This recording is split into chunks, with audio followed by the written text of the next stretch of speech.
What's up, everybody? Hope you had a happy Thanksgiving. Welcome to the Action Network podcast. I'm your host, Chris Raybon, and this is your NFL Week 14 betting preview. Today, we'll build our Sunday six pack of against the spread bets with the help of my colleague, the Prime Minister of Degenerate Nation, Stuckey.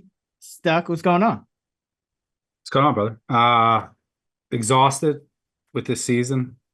I mean, I had the last week I had the Falcons who had plus 2.5, 97% post-game win expectancy. Chargers can't even get a first down in the game. Cousins throws 4 picks, a pick six. Who misses a 30-yard field goal. And still, it was decided because the Chargers got a 2-point conversion. If I just avoided that, that would have been nice. But yeah, it was my sixth pack loss on a 2-point conversion this year, 0-6. And then I had the Jets Seahawks under, which there should have been about 20 points in that game. It was pick 6, kick return touchdown, muffed kick that led to a touchdown. I mean, no one could move the ball in that entire game, but it still went over. And then to top things off, I had the Browns plus 6.5 on Monday night, which was full Jameis experience. Yeah, I mean, triple Jameis, really. I mean, the 2 pick sixes, a missed field goal again, and then a pick at the 2-yard line to end the game he's 600 yards and can't cover as a plus 6.5 dog. So yeah, it's been an exhausting year. But you just be like that, plug on, and that, I mean, you just have to accept that happens sometimes. You're only betting 4 to 5 games on a Sunday. It's not like college where it's just sometimes the luck doesn't go your way for a couple weeks in a row. It's just exhausting. But still a lot of season left. It's time to just plug on and hope some of those bounces and 2-point conversions and field goals. If I see another missed 30-yard field goal on a team, I bet I'm going to lose my mind. But it's in the past. I've had way worse streaks of beats and runs in my life. So it's on to week 14. Yeah, I need your energy high. So yeah, let's stick with it. And we'll get into the six pack in a sec, but we'll break down the Thursday night game first. And it's a good Thursday night game for, not too often we get to say that, but we got the Packers at the Lions rematch in Detroit. Lions 3.5-point favorites, the total 51.5, 55% of the bets and 53% of the money on Detroit. So it's about even. The over is getting 81% of the money, 57% of the bets, according to our public betting data tracked in the Action app. So, Stuck, interested for your thoughts on this one. You have been betting against Detroit at times. I know you tend to be high in the Packers.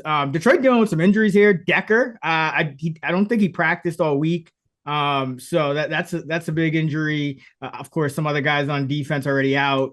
Linebacker, but they look like they're getting Davis and Mosley. The corner should be good to go. So how are you feeling about this one? Yeah, Decker's important, I think, here, especially given how Skipper played in that Bears game. It was not great. And you have Van Ness, who's coming along for the Packers. Their pass rush is getting a little better. And Barre, I really like too. Yeah. Yeah. Sure. So I think that Decker's status is important here. The biggest injuries I'm watching are along the Detroit defensive front. I mean, their linebacker, you've already lost Anzalone and Rodriguez and Barnes. I mean, their linebackers now have been destroyed by injuries. But now you might be missing. You already lost Hutchinson, and you've lost a couple other depth guys along the defensive line. But now you might be missing 3 more. And, in Reeder, Pascal, almost Enrique. So if all of those guys are out and you're decimated at linebacker, is Jacobs 100% healthy too, though, is a question. I assume he is, but he's on the injury report as well. I He assume that looked the pretty Packers good. He looked pretty spry, I must say, in that Dolphins game. And yeah, I guess they are bad in the cold, to close that loop from last week. But yeah, I mean, he was splitting out wide. So I think that's just like a BS, maintenance kind of listing on the injury report for him. Yeah, I mean, I would. That Dolphins game, Tua played really well. I mean, he Yeah. was. We'll get to the Dolphins later. I mean, the Dolphins, their tackling was bad, which I think was a factor in the cold. But they also lost 3 defensive backs in the first quarter, which didn't help things. Yeah. So the Packers. So I'm conflicted on the total because I do think that the Lions should be able to move the ball, especially if Decker plays. But does Jair play for the Packers? I think he's important if he's 100% healthy. And because I don't love the Packers cornerback group, and they haven't really been tested in like ideal conditions against like fully healthy offenses a lot this year. So I think his status matters as well. But I think regardless, the Lions will have success moving the ball. I think that the Packers will have success moving the ball, especially on the ground. But it could be, even if you go back to that first meeting, I know it was outdoors in weather, but there was like 7 or 8, just 9, 10 play drives. So it could be just really run heavy, and neither team is fast. So, and that's a high total to clear. You probably need like really strong red zone results to get there. So, but I'm pretty close to the number there. I wanted to back the Packers here. I would lean that way at over 3, but I think these injuries are priced in properly on the Detroit side. You got to remember, I know Love was banged up, but Detroit was a 3.5-point favorite in Green Bay outdoors. So, I think that it's properly accounted for. I would lean Green Bay's direction. If you're looking for action, I might tease it. I can't see this being a blowout either way. No, it's not the ideal teaser, but I think if you're just looking for action, that's small, couch change bet. LaFleur is very good as an underdog historically, 26-12. He's 17-2 in December. So one of the only quarterbacks that ever beat him was DeVito, believe it or not. So yeah, lots of injury uncertainty here. I think both teams are going to have success moving the ball. Probably comes down to red zone execution, but I think the line is close to right. If all these guys are out for the Lions, I might set it at 3. So would lean Packers at 3.5, but nothing strong. I think it's properly accounted for. Yeah, I have it at about 3. I think the Packers are a very, very good team, and the Lions are obviously, the Super Bowl favorite right now, but they're banged up, and the Packers are a team that can actually take advantage of it. The Bears kind of, I mean, they covered, but they're bumbling around, and the Lions really, I mean, they faced the Colts with Anthony Richardson, so they really haven't gotten tested too much lately as these injuries have started to mount. I think the Packers can change all that. I mean, they're rolling. Love can go downfield. He can test these corners. Jacobs, as you mentioned, can run on them. So yeah, I think this is, and it's a division game, second matchup, revenge spot for the Packers. So yeah, I'd lean Packers as well. All right, let's get into our Week 14 Sunday 6-pack. All right, went 3-3 last week in the 6-pack. For those who are new, I can't provide any help every week. It's all right, man. We stick with us. You're due. But for the new listeners, we do 2 points for each of our first 2. A point for our third and a point for our total, which we'll give out in the next segment. You get a point if you sweep all those. It's 46-28, so you're going to need a couple sweeps. Let's get going. Stuck for this week. I'll start it off, actually. I go first this week in our drafts. So for my first pick, the first overall of the Week 14 Sunday 6-pack, I'm going with the Cleveland Browns plus 6.5 at the Pittsburgh Steelers. And this is just one of those spots where, I mean, the market is just in love with the Steelers now. They just blew out they put up a 40 piece on the Bengals, but who doesn't? And this is historically just a kind of a letdown spot for them. The only thing that worries me a little bit is, it is a revenge spot, but if you look at historically, Mike Tomlin coached teams 29, 49, and 1, 37% against the spread when favored by more than a field goal coming off a win. So I think this line is a little bit inflated because you saw Winston throw all these pick sixes on Monday night, and the Steelers had, kind of the game of the week on Sunday. So it's kind of top of mind for both of these teams. But Jameis Winston, this is where I want him as a dog by more than a field goal. He is 21-11 against the spread, 66%. And the Steelers defense is really good. They'll probably get Highsmith back this week. So I need a guy like Winston who could, be very efficient, even if he's going to make some mistakes, because everyone makes mistakes against the Steelers. But Winston, he's averaging 7.7 yards an attempt, 336 passing yards per game. So he can kind of get it into the same kind of shootout spot. And the good thing about this is you don't even need the Browns to win here. Like, there is some margin where they could backdoor it, or it could just be one of these close divisional games, and they could cover the 6.5. And remember, the Browns, even though they did, I think, get somewhat lucky in that game a couple weeks ago in the snow, they've shown they are able to beat Pittsburgh. Like, this is not an inept Browns team, even though they're sitting at 3-9. It's kind of like that Flacco team a little bit, just very volatile team.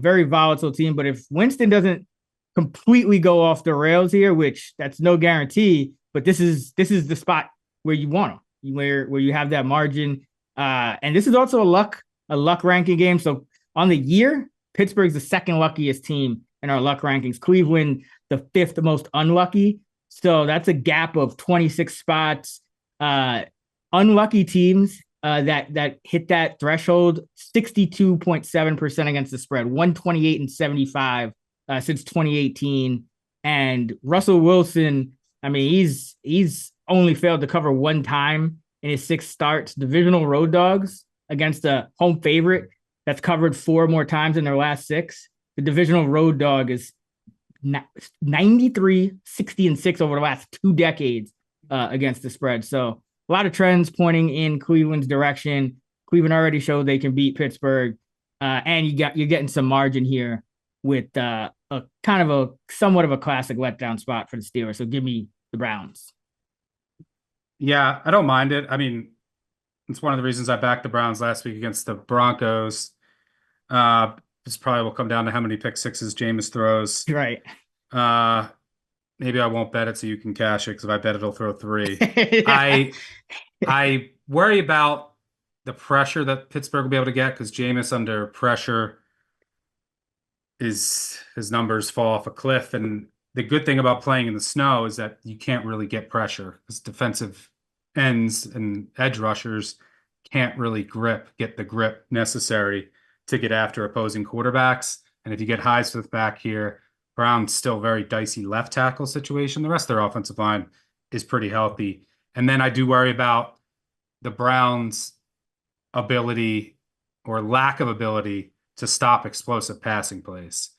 And one of the things that they also benefit from in that weather and the wind is that it is a big detriment to deep downfield passes, where Russell Wilson has really thrived in. But from a numbers perspective and a spot, even though, I mean, they are on a short week, Steelers do have revenge, which takes some of the luster off of it. I would lean that way. I would love to get a 7 here. Just comes down to Winston and how many pick sixes he throws. All right, for my first pick and the second overall of the week 14 Sunday 6-pack, I'm going with the Los Angeles Rams +5 at home against the Buffalo Bills. Scary one, but just a classic spot I'll almost always bet. I mean, I make this closer to 3. The Bills have been great, but this reminds me of earlier in the year. Everyone's falling in love with the Bills.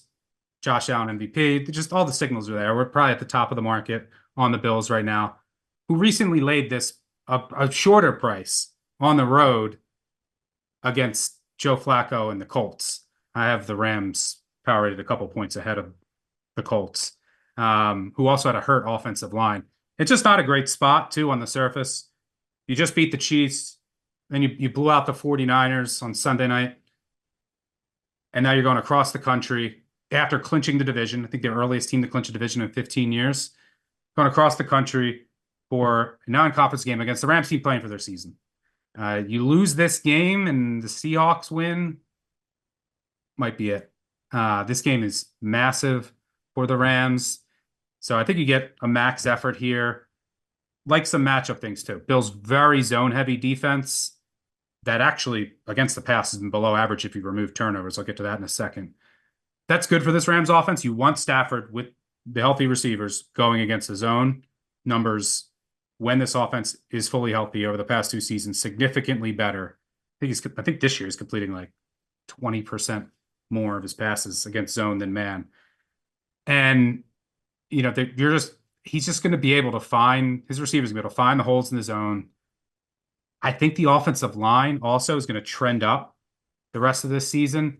They've been pretty much like adding a guy back each week for the past like 4 weeks, and they're now up to close to full strength. So I think like that continuity, we'll start to see it. They've also figured out their red zone issues over the past month. They've been much better in that department. I think 72-ish% in touchdown scoring percentage inside the 20. Rams defense, it's not great, but they can get some pressure. More importantly, they're zone heavy also. Need to be against Allen, who is just torches man, can run against man. 17 of his 20 touchdowns are against man this year. He also probably has a turnover or 2 coming this year, sometime soon. I mean, last year he was 6% big time throw rate, 3% turnover worthy play rate. He had 33 touchdowns, 18 interceptions. This year, 6% big time throw rate, 3% turnover worthy play rate, 20 touchdowns, 5 interceptions. So he's been getting away with a couple of throws. The reason I bring that up, and the Bills defense, if you remove turnovers, the Bills are plus 17 in turnover margin of the year. That's number 1 in the league. They're also they've converted 86% of their 4th downs. Their opponents are 10 of 24 on 4th downs, 41%. Their 4th down percentage, number 1 in the league. You would expect them with Allen in that run game to be really good. But, I mean, teams are just 41% on 4th downs against them. Potential regression there as well. And the Bills have just benefited from playing some teams with injuries over the past month. I mean, you go back to that San Francisco game. Team was decimated, had no chance outdoors with Purdy as well. Stafford's ankle, a bit of a concern, but reading tea leaves, I think he'll be okay. It's not like I need his mobility. So I think that he'll be able to sit back in the pocket, move the short passes, runs, can move the ball efficiently, similar to what he did against the Vikings in another good spot earlier this year. And it's not like the Bills blitz a ton. And if you remove turnovers, like the Bills defense against the pass is like 20th EPA success rate. It's gettable. So I like the Rams as a good spot. I like some of the matchup advantages on both sides. And I'm looking forward to watching this chess match between McDermott and McVay. They've met 2 prior times. One was with Goff. It was like 2020. The Rams were down by like 20, came back. It was like 34-37. It was a wild game. I remember that game. Yeah, it was like a high-scoring game. Yeah. And then there's another one like on the season opener, I think. Season opener, Bills blew them out. The Rams were trying like a bunch of new offensive linemen after winning the Super Bowl. And it was a disastrous performance by their offensive line. But yeah, I think that this line is inflated. We're at the top of the market on the Bills here. It's not a great spot. And I think the Rams have some matchup advantages here, even though the Bills might be getting healthier, right? You might be getting a couple of their key pieces back. I just think this number is a bit too high given the spot. Yeah, it's tough for me to cap the Bills because I just feel like it's like they're the new Lions. It's like, when do you fade them? Like they just it's getting tougher to fade them. That Stafford ankle thing is just mysterious. I mean, this year I feel like has just been the most mysterious injury year. So I would like to make sure he's good to go. But I do agree that the spot is, it is a letdown spot going across the country for the Bills after clinching. So we'll see. But I think McVay will probably run the ball a ton. That's in the second half against the Saints. That's what they did. They was like, you know what? I'm just gonna run over and over again. Apparently, he told this team that at halftime. So I could see them trying to do something similar against the Bills, because I think you keep it on the ground, shorten the game, and their run defense has been vulnerable at times as well. So I think this probably could be another one of those long drive under games too. All right. For my second pick and the third overall of the Week 14 Sunday 6-pack, going with the Las Vegas Raiders plus 6.5 at Tampa Bay. This is an ugly one, but I mean that's what we've been doing all year here on this pod. And I think the Raiders, yeah, right, yeah, exactly. I think the Raiders, they are going across the country here, but long rest. They played on Black Friday. They are getting healthier. Remember, they were just completely injury ravaged throughout the entire middle part of the season, even coming off their bye. They were banged up. So they about the healthiest they've been all year now. And you have a Tampa Bay team that's coming off an overtime game where their offense played 80 snaps and their defense played 70 snaps. And the reason I bring up their offense playing 80 snaps is because their two most important offensive players got banged up in that game. Bucky Irving with a hip, and Baker Mayfield, had to come out of the game at one point for a few plays. So I don't know if he's 100%. He sure didn't look it in that game. And he started kind of reverting back a little bit to the old Baker, some turnovers and just questionable throws and things like that. Although he cannot do anything against that Ibero defense. If you look at his numbers over the past years, it's been horrifying. But Irving too. Irving could barely walk. I know he says he feels better, but he was going into the locker room after the game. He was speaking. Add salt to my wound. I have Chargers under 9. They somehow win that game. I have Bucks under. They somehow win that game on the fumble and missed field goal. And what was another Panthers one? over. And Panthers over. Yeah, I was pissed at that. I was like, "Yo, we can still get here. We can still get here." Unbelievable. And then they fumble and Chuba of all people too. Yeah, that was rough, pretty rough. But I think the Bucks are a little bit vulnerable right now. We were doing this on Wednesday, so I'm just trying to get ahead of potential injury news for the Bucks, because anything less than 100%, I think from those two guys is important. I mean, Bucky Irving got 28 touches in that game. He's kind of taken over their rush offense. And the Raiders, the one thing, since the bye, they've been doing well, a lot better, is play run defense. They've allowed 208 yards on 64 carries since the bye in 3 games. They're second in rush EPA over that span. Tampa Bay first, but the Raiders run game doesn't matter. Like we know they're not going to run the ball regardless. Although the kid McCormick looks a little better than what they've had. But you also have Aiden O'Connell, who I think is at this point better for the Raiders offense than Minshew.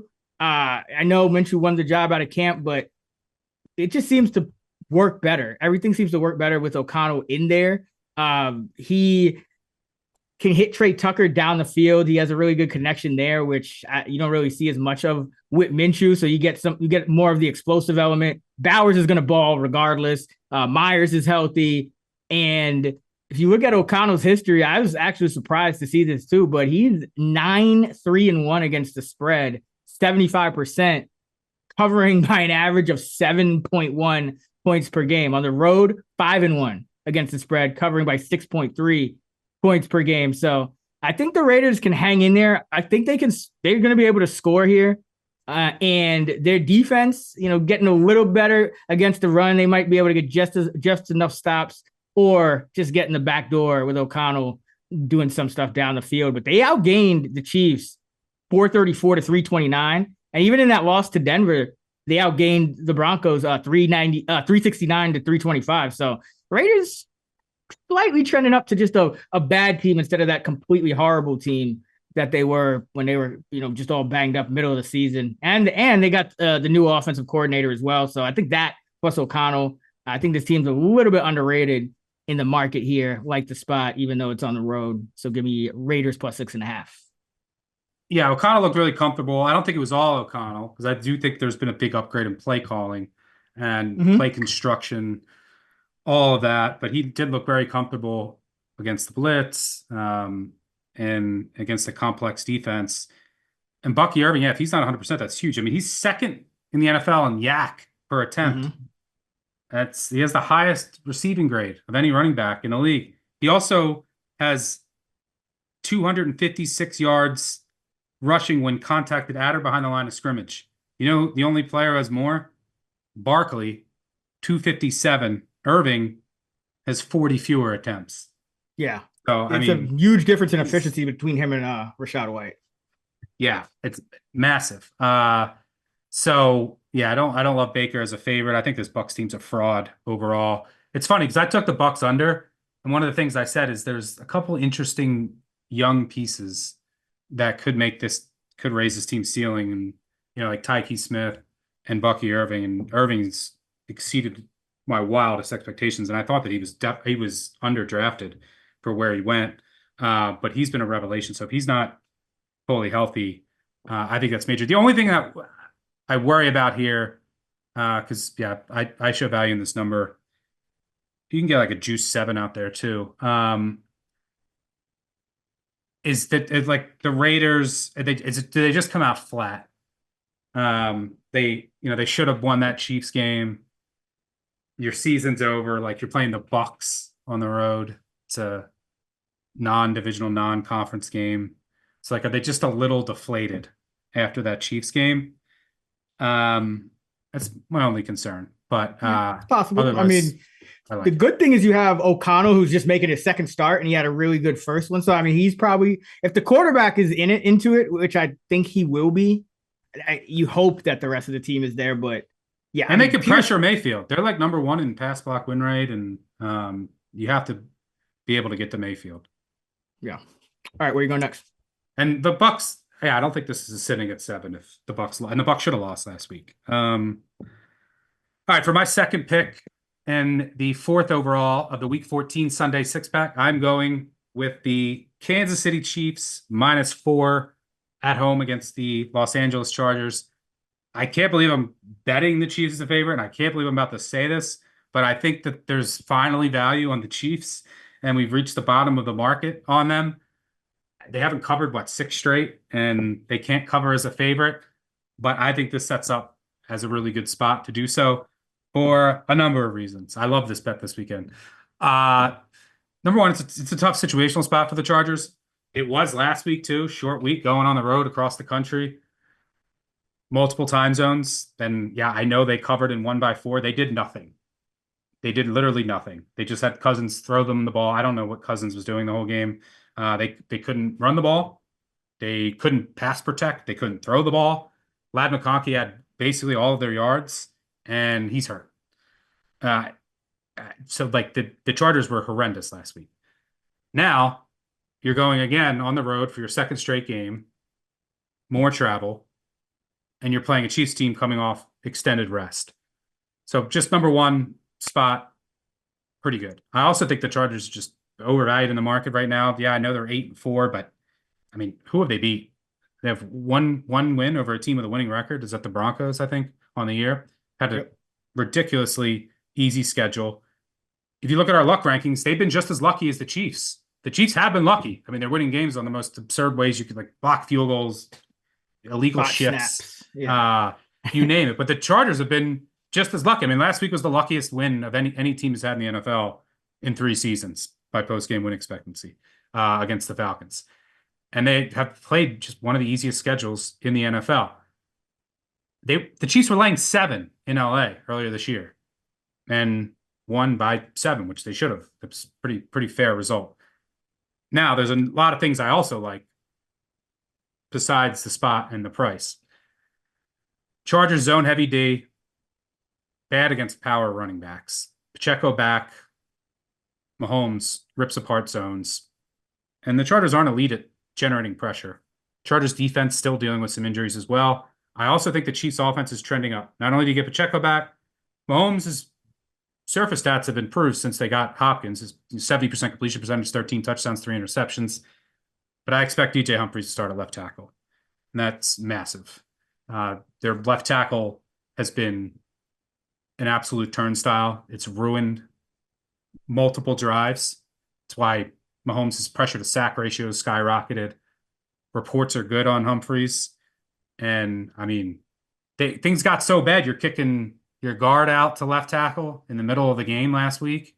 It's been horrendous. So I expect Humphreys to go based on the comments that I heard today and coming out of the Chiefs camp. That's massive. Other side of the ball. So I think it's a good matchup for the Chiefs offense. If that left tackle situation is resolved, then you have Pacheco back. I think they can run. I think they can short pass all the way down the field against the Chargers. Be lots of third down conversions as usual. Other side of the ball. How are the Chargers moving the ball? I don't know. They can't run it. It's no Dobbins. Saw what happened last week against a bad Falcons run D. Couldn't run the ball. And how are they moving the ball through the air last week or recently? You have to throw it to Lad McConkey. That's basically their offense of late. And, I mean, last week, they ran the ball 17 times for 56 yards against the Falcons without Dobbins. We saw without Dobbins what happened against the Ravens to their rush offense. Last week, McConkey had 9 for 117. The rest of the team had 33 yards receiving. Their receivers stink against man. What are they going to get here? Man. I don't think McConkey plays. If he does, he's not going to be 100%.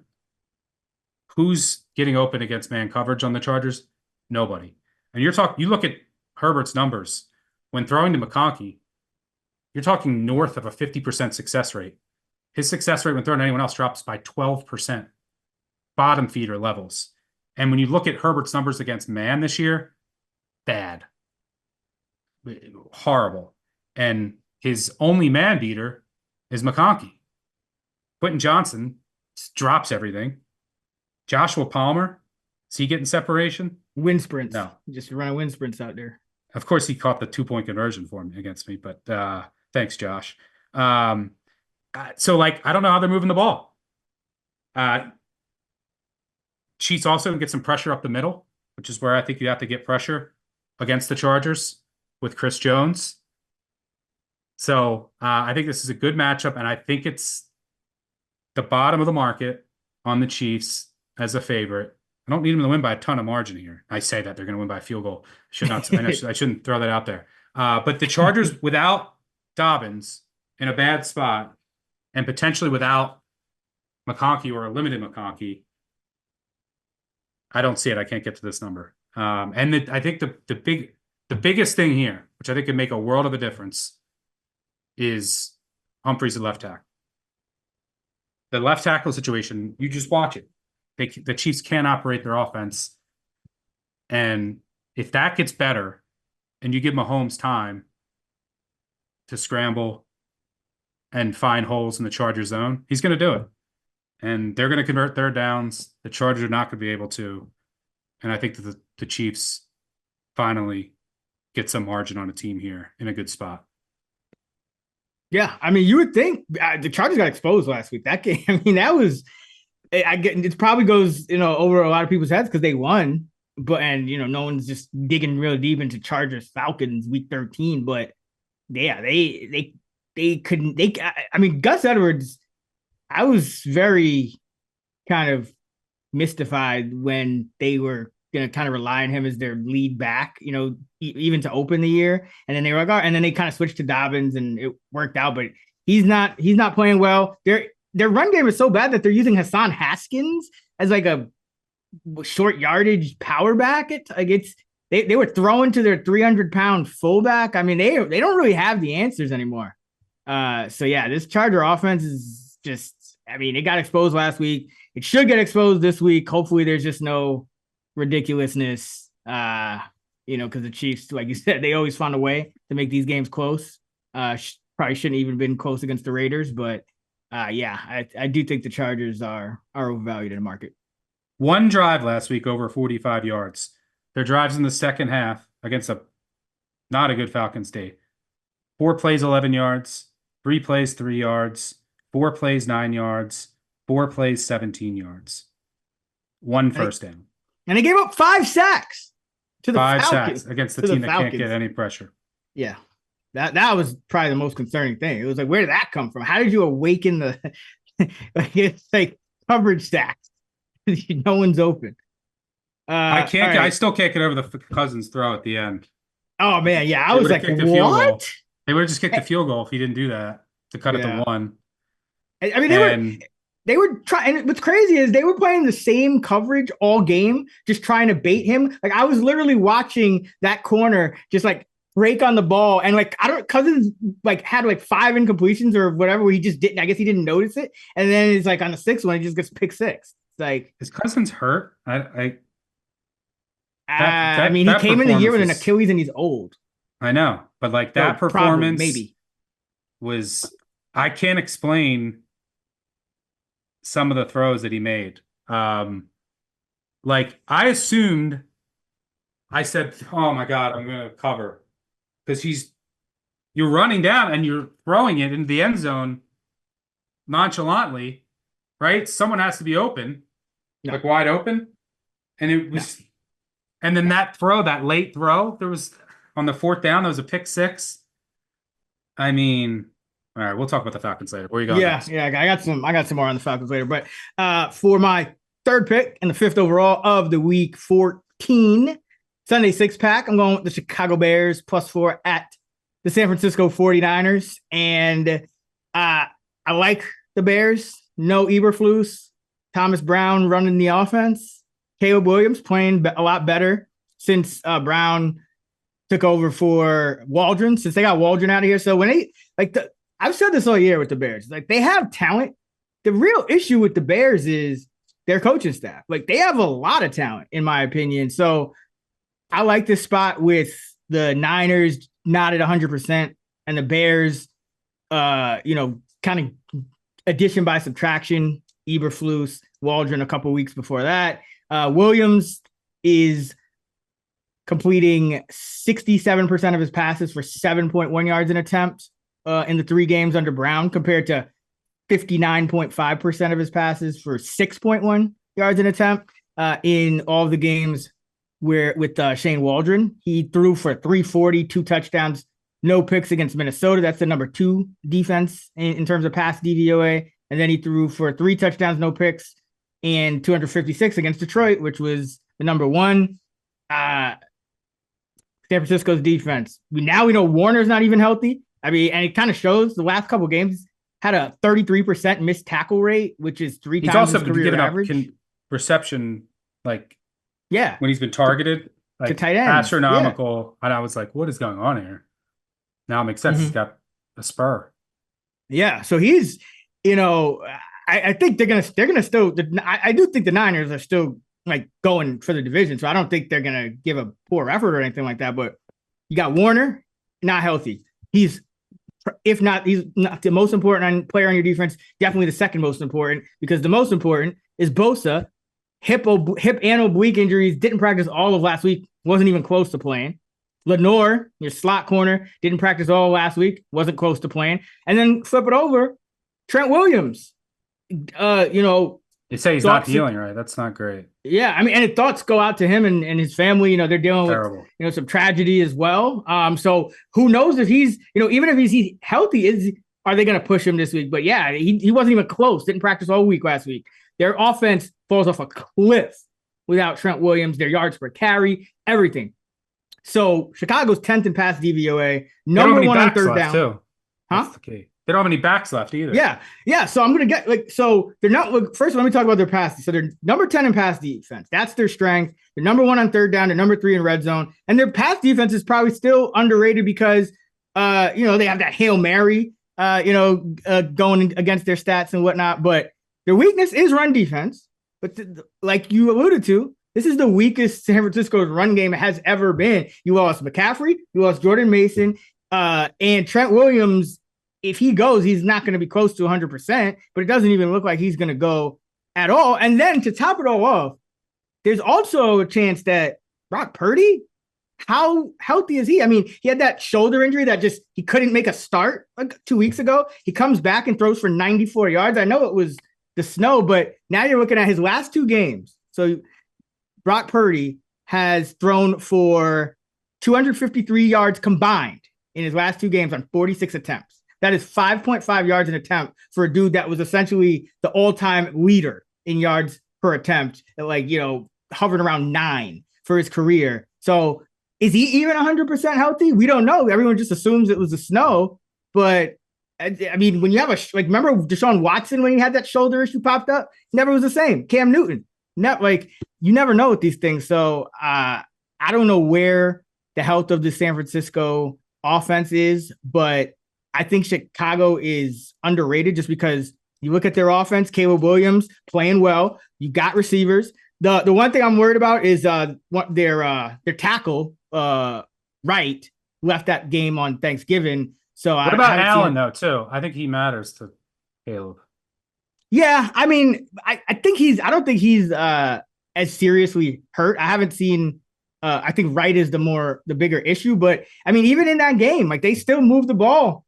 I mean, Allen didn't practice today. That's why I said it because of that ankle. But it's Wednesday. But so I was just asking, like, how.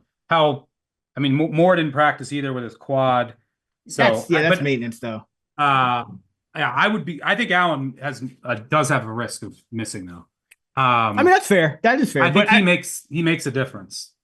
He does. But if the 49ers have all of these injuries, especially Trent Williams, who I think is leaning towards no, then because that's where the 49ers have an advantage in this game is running the ball. I mean, and because the Bears' run D has been bad since they lost Billings. And I don't know if they're going to be able to do that here. I'd say that's a tough game, though. I mean, there's a lot of different angles here. 49ers on a short week, though. Short week. I know. Injured, and the Bears on long rest. So, I mean, yes, the Bears have some key injuries, but they also have the longest possible rest to get them healthy. Yeah, but then the Bears, they just lost 3 heartbreaking division games, but then you got a new coach, right? Yeah, so, this is a get-up spot. And then to the 49ers, this on paper, is this the bottom of the market on them, all in effort for the season, but do they even have the horses? So yeah, I mean, I can't blame you for taking the points. There's just a lot at play here. I feel bad for the 49ers, especially things that are bigger than football with Ward and Williams. Yeah, I can't believe that. Like, that is horrible. And then all the injuries they dealt with, it's just been a long year for the 49ers, but I don't blame you for taking the points. All right, for my third pick and the 6th overall, the Week 14 Sunday 6-pack, I'm going with the New York. We claim to play football Giants. Plus, what do we got out here? 5. Plus 5. Coming down against the Saints. I think this thing will close 3.5. Could be wrong, but that's where I think it's headed. I didn't love a third bet that hadn't already been drafted. Giants were on my radar, but I needed Locke to be ruled in. And I would refuse to play DeVito. And then they said Locke's going to start around noon, which was nice. And then I bet the Giants. So here we are. Who are the Saints to be laying 5 on the road against anybody? The opponent of the Giants. That's who they are. No. I don't know. I don't get it. Every week I see sharp action on the Giants. It's like, I just think this team is tanking and they're not trying to win. And they're just, I just don't think they care. But I mean, what is your angle? The Cowboys, they cared. They were trying. I also think Locke is a big upgrade over DeVito. I think DeVito is literally unplayable. And Locke will, they have extra rest and prep here. Locke will actually know he's starting. He found out he was starting the day before. So I think getting reps with the first team offense is, over a week and a half after already having some game action will be important. Plus, some Saints going on the road, dome team outdoors in December, Giants extra rest prep. Locke's going to start. He already has a game under his belt. What do the Saints do well? They don't have Taysom Hill anymore. There's nothing that they can do. Throw touchdown. Derek Carr throwing deep balls. This is the Giants. Dexter Lawrence hurts losing him. they could still get some edge pressure, which will help limit what Carr can do. But losing Taysom Hill is just huge.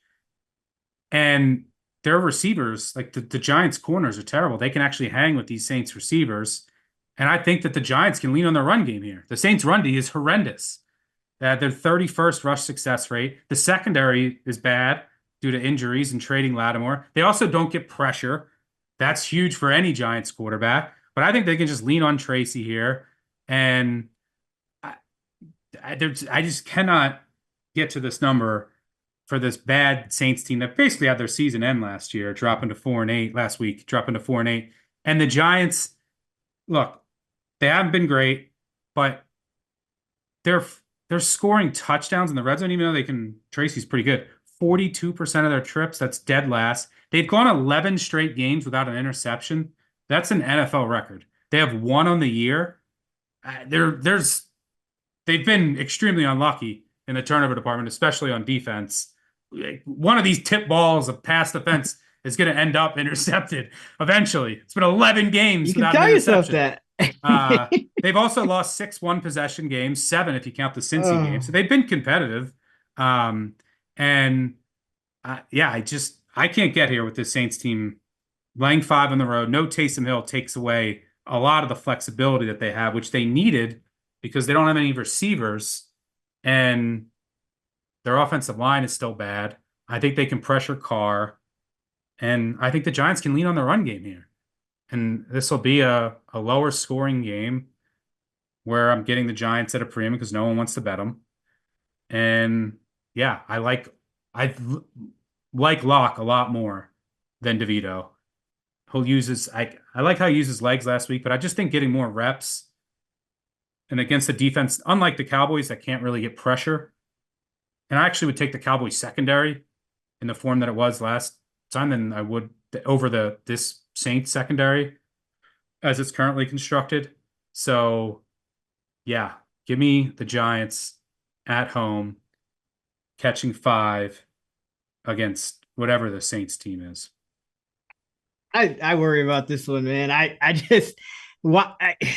First of all, Lawrence is massive because the Saints they look like they're getting McCoy back, and so like their offensive line shouldn't be bad anymore. Like guys are playing well, but the Giants are also dead last in deep pass DVOA, and that's the one thing Derek Carr has been good at, and MVS, their one receiver, has been good at.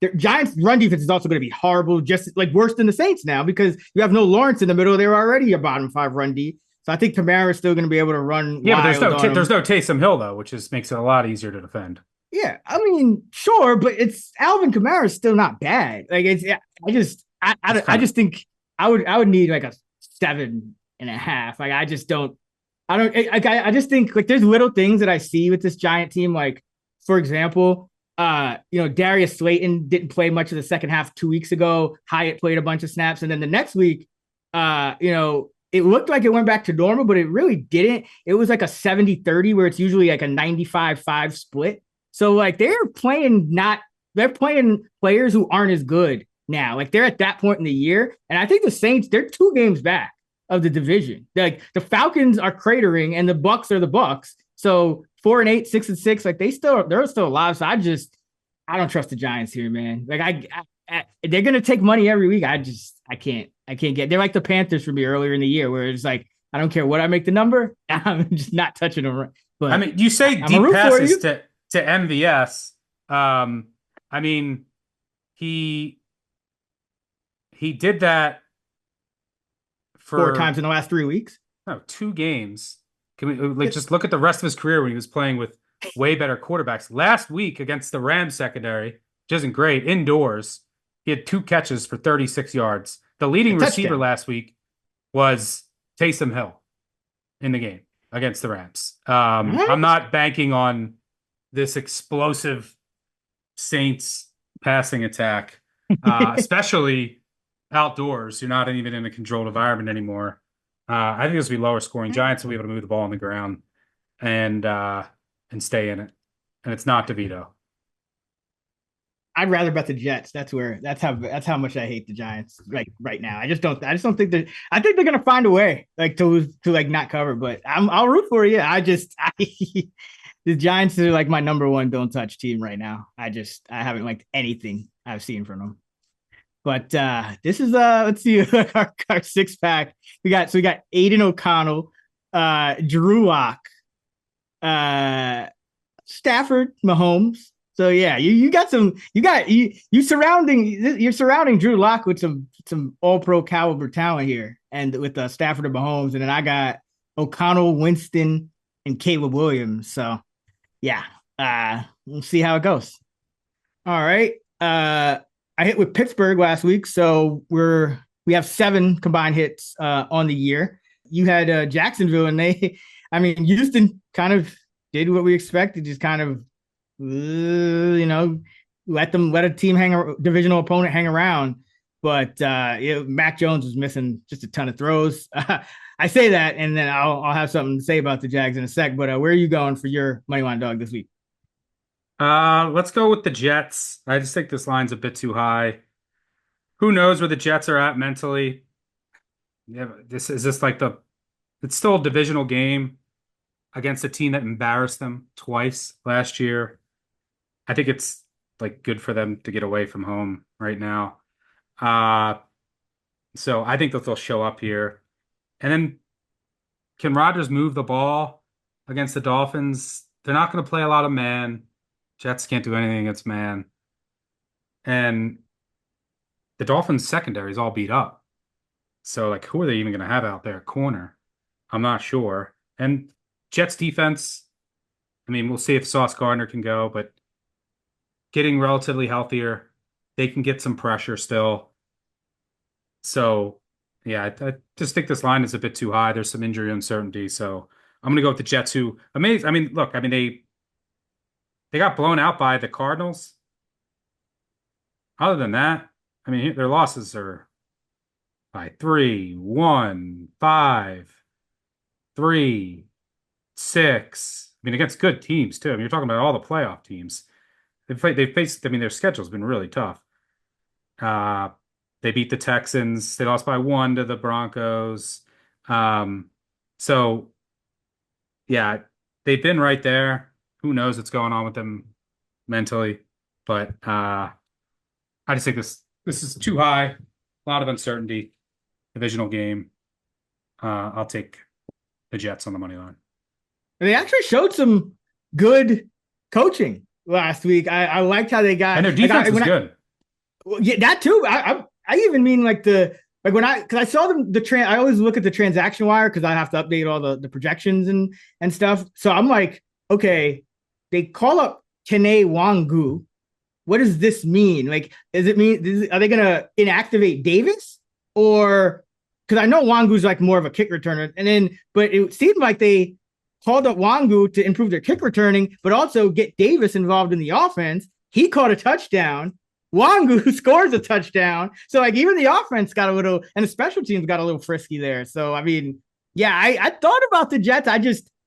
It's all Rodgers at this point. It's like is he in Cousins territory or not? Because him and Devontae are struggling, but I think I don't mind this at all because I think this is the way to play it. Just take the uncertainty, get the plus 225 payout if they win the game, and if not, it is what it is. But it's been amazing. This NFL market has been so crazy this year. The Jets have taken money on game day where the limits are astronomical. 8 weeks, big money. I mean, last week again, what did they get out to? They closed 2. They might have closed. This is the first time they're an underdog in 7 weeks. Yeah, and they take money every week, and they're 1-7 against the spread over that span. So I think the bottom is now falling out. Now you're getting them as a dog at 6.5 and good on the money line. So I'm going to take a shot. Yeah, I mean, I don't mind this one, but I do think there is something to the fact that I feel like the market has been just overvaluing both New York teams all year. And I don't know, maybe it's because I follow them a little more. I mean, I follow every team, so it shouldn't feel like I follow them closer, but I just feel like I I don't know. All year, it just seems like, oh yeah, money's coming in on the Giants. Like the Giants were with no Andrew Thomas. The Giants were +3 to the Eagles. I know they were at home, but they stink at home. It's like I just think the market's been over on the Giants, and the Jets have been favored for 6 straight weeks until now. But this is finally their dog. You have some margin, so yeah, I think this is the spot if you're going to back the Jets. And I'm going to go with another team that I don't know if they're going to show up either. So like I kind of wanted to bet them on the spread and it's the Jaguars. They are +165. They're +3.5 at the Titans. I mean, the Titans should not be favored by more than a field goal against anybody. So it's kind of conflicting, but I just don't know if the Jags show up here. I mean, you got your court, like you just got punked last week, and your quarterback got knocked out, and it's all over it's just a lot going on. But now you're going on the road. Mac Jones just could not hit he so many inaccurate throws. He looked like I don't even. It was bad. So he looked like Anthony Richardson out there. He was like, what did I call Richardson? The black goth. Mac Jones is the white Anthony Richardson last week. So I don't know if he can I don't know if he can complete passes. And I don't know what was up with the Titans run D last week. It just completely disappeared. I don't know if that was just a going on the road thing and letdown spot, and now they'll be back again because it's their division. But I just think that this is just two bad teams, and it's a division game. So the Titans should not be like this favored. So give me the Jags +165. Hopefully they show up. Is Campbell playing? Yeah, who knows? I mean, the Jaguars are going to sit back in coverage now. They just like completely flipped. Like early they were playing so aggressive. Now they just kind of make these games like this ugly slog of a game on defense. They just sit back and too high now. But Levis been pretty good though lately. I have to give him credit. He's top 4 yards per attempt, big time throw rate since returning. 7 touchdowns, 2 interceptions. So he has been better. I got nothing there though. Yeah, it's just two bad teams. I mean, like Levis is better than Mac Jones, I think, but he's probably more likely to turn it over, and Mac Jones is more likely to throw inaccurate passes. So we'll see what happens. But let's get into the parlay. So you got Jets +225, you got Jags +165. The parlay odds would be +761. Now it's time for best of the rest, the games we did not discuss in any other segment. All right, looks like we just got one game left, and that is the Carolina Panthers, who came through for you last week, at the Philadelphia Eagles. Eagles favored by 12. The total is 46. I like the Panthers. They are a lot better, but this is just a tough matchup for them because their run defense is still bad, and the Eagles are the best running team in the league. So I don't want any part of this. What about you? Yeah, I think this line's a little too high because I think the Panthers are still undervalued in the market. Like their defense is better than people think because it got healthier overall. And it's still, I do like their coordinator. So they're well schooled. They just don't have a ton of talent, but they're finally healthy. Like they were just, it was bad earlier this year. And Bryce Young is playing significantly better at quarterback, and he gets time in the pocket. His offensive line's playing well.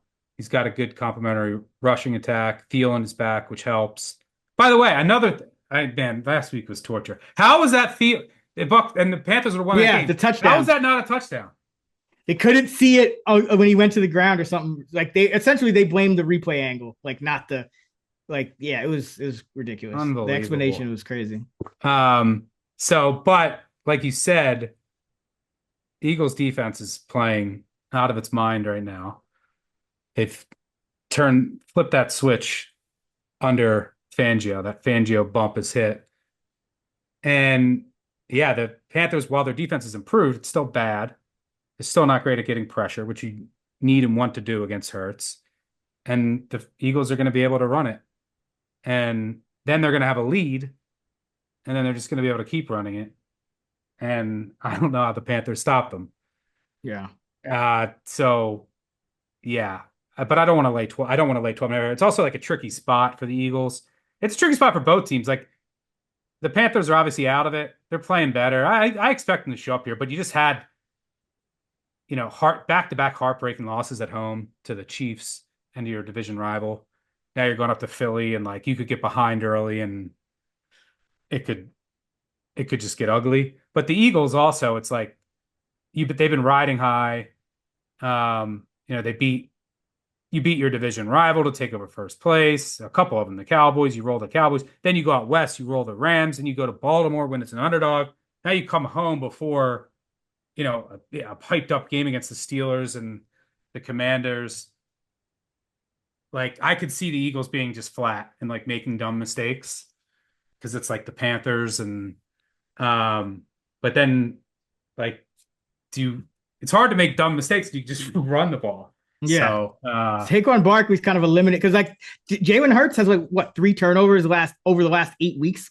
Just put the ball in Barkley. It's something crazy. Like they've only passed on like 29% of their second half plays or something crazy like that over the last 8 weeks. It's just been Saquon Barkley is just foolproofing this offense. But early in the year, Hurts was making some dumb decisions.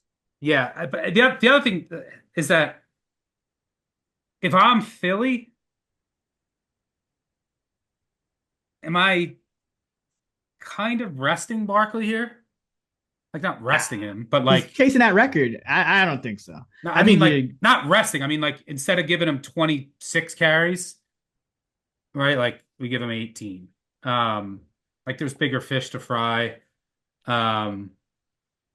I don't know. They give him 18. That probably means they're up 3-4 scores though. That's like that has happened a few times, but that's usually true because they're up. Like he's so efficient. He's kind of taken like Hurts. Like he's hurting Hurts' fantasy value because he's getting these long touchdowns, so they can't even push it. He's scoring from 20, 30, 40 yards out these days. So yeah, I just want no parts. I mean, I would lean Eagles covering if I had to bet it, but I don't, like you said, I don't want to weigh 12 in what is probably the most let downiest spot of their schedule. So yeah, nothing.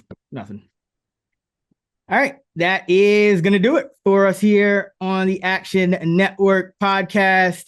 Thank you for listening. You can hear more of me every week with my guy Sean Kerner, coming off a couple of dual top 10 projection accuracy weeks over the last couple. So I saw it. Congrats. Appreciate it. And shouts to Sean as well. So yeah, you can hear us. We're on the Fantasy Flex podcast 3 times a week, talking DFS, player projections, all that good stuff.